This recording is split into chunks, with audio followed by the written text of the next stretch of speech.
verses 1 through 10. That was our passage last week for our sermon on what does God say about grace.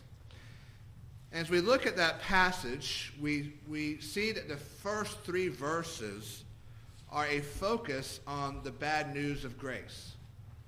In order for us to understand the goodness of grace, we first have to understand the bad news that leads to grace. And so last week we just focused on the bad news. But grace isn't just a diagnosis of bad news. It's the solution, the prognosis of the good news of Jesus Christ.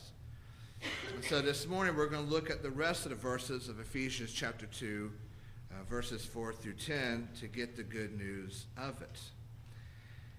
But we also, as we do this, I want to remind us that we need to keep in mind the bad news.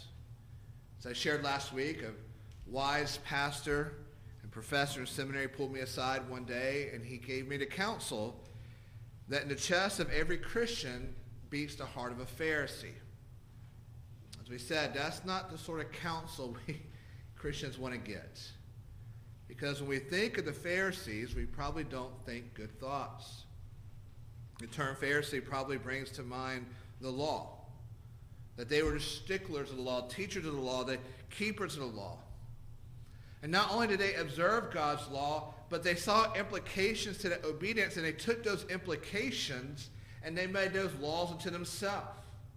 So when they looked at, say, the 4th commandment, they keep the Sabbath day holy, they saw implications to what that meant, and they took those implications and they added that law onto the law of keeping the Sabbath day holy. So these were a group of people who were under the burden of the law. And this helped